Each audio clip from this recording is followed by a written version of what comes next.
It's not only music that is symbolic of a kind of special harmony between humankind and nature. It can also be magic. When we think of magic nowadays, setting aside the conjuring tricks of entertainment, we perhaps immediately think of black magic, the idea of a witch, a wizard in touch with the forces of evil. But in Shakespeare's time, there was a belief that there was both black magic and white magic.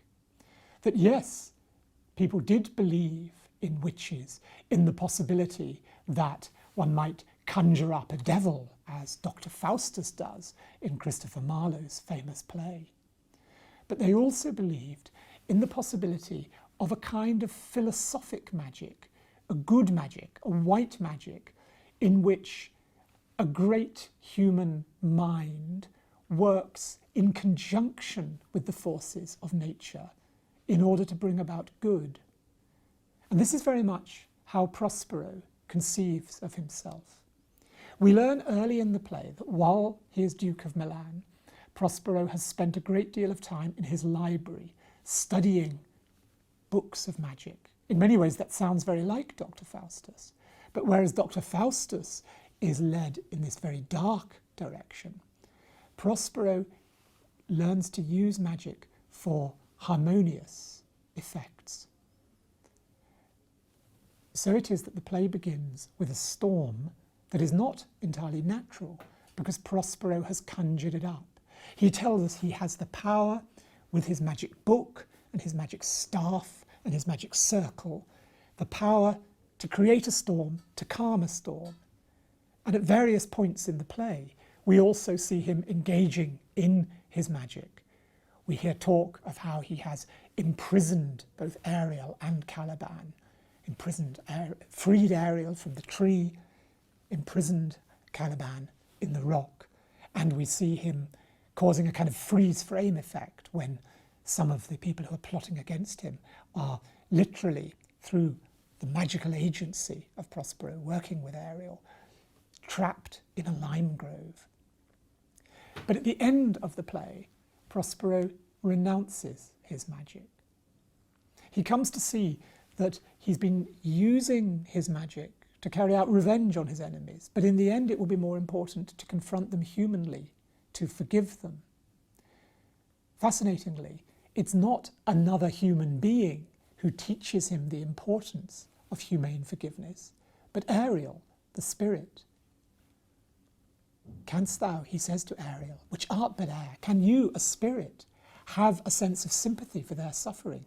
If you feel like that, he says, then I too must feel like that. I must forgive rather than revenge, and I must renounce my desire for power, renounce my magic. And then he says, but this rough magic I here abjure. And when I have required some heavenly music, which even now I do, to work mine end upon their senses, that this airy charm is for, there's the music that comes along with the magic. When I have done that, he says, I'll break my staff, bury it certain fathoms in the earth, and deeper than did ever plummet sound, I'll drown my book. By the end of the play, Prospero is nakedly himself. He's no longer relying on the forces of magic. It's a wonderfully powerful image. Inevitably, we find ourselves asking the question as to whether the original audience of the play really believed there could be a man like Prospero who had a kind of magical power, an ability to use supernatural wisdom as a way of unlocking the forces of nature, conjuring up storms and so forth. Well, who knows what every individual member of the audience thought, but it certainly was the case that there were one or two people in Shakespeare's England and Shakespeare's Europe who had reputations as great magicians. Possibly the most famous of them was called John Dee. He initially was effectively astrologer to Queen Elizabeth. Subsequently, he also worked for Rudolph II, the Holy Roman Emperor. He was a figure known throughout Europe for his great wisdom, his amazing library, his books, and his almost magical powers. Here's an engraving of him, and you see he holds a pair of compasses and a globe. He looks exactly as we would imagine Prospero, the long beard, a cloak that perhaps suggests a magician's cloak. And the globe reminds us how The Tempest is a global play, a play about travel and geography. The inscription on the engraving describes Dee as Mathematicus Anglorum Celeberimus, most celebrated English mathematician. Music, mathematics, magic were thought of as being very closely related. There were quasi-magical mathematical patterns in music, in the harmony of the spheres. Dee's great command of music and mathematics was also put to practical effect. He wrote a very important treatise on navigation. He wrote another treatise on reforming the calendar, all to do with numbers. His treatise on navigation, and indeed his translation of one of the great Greek classical mathematical texts, Euclid's Mathematics, included prefaces where he spoke about the possibility of the English, through their great knowledge of nature, establishing an empire.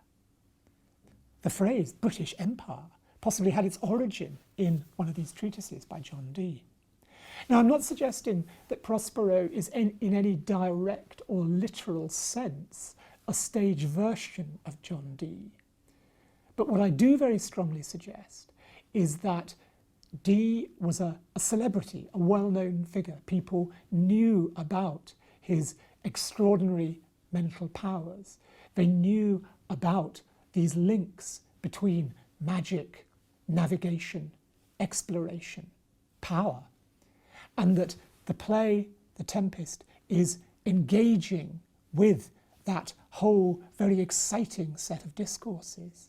So Dee is there in Shakespeare's world, in the background of the play, as an analogy for Prospero. He helps us to understand that Prospero's magic, Prospero's white magic, is genuinely taken seriously by Shakespeare's audience. But at the same time, Shakespeare, who always sees both sides of a question, breaks down that easy distinction between black magic and white. Prospero constantly opposes his magic to that of Caliban's mother, the so-called witch Sycorax, who was exiled to the island before Prospero was, who gave birth to Caliban there and who then died. Prospero speaks of Sycorax' black magic, of her evil. But Sycorax and Prospero in some ways have the same powers.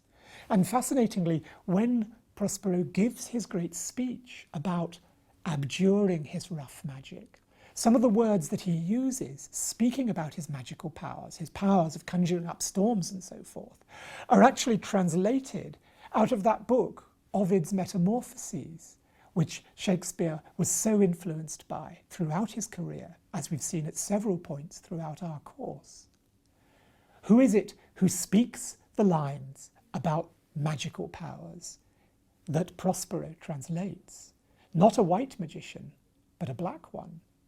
Not a man of power like John Dee, but someone denominated, branded, a witch, a female. It was the figure Medea in the classical story of Jason and Medea that those words were taken.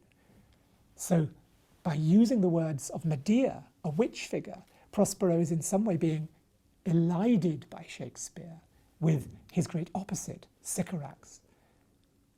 Our judgment of Prospero is a matter for debate, for discussion. For some, he's a benign figure. For others, there is an element of malignity even about him. And maybe he comes to realise that himself when at the end of the play he accepts that in some ways Caliban's wickedness has been created by him, by Prospero. This thing of darkness, he says, with regard to Caliban. I acknowledge mine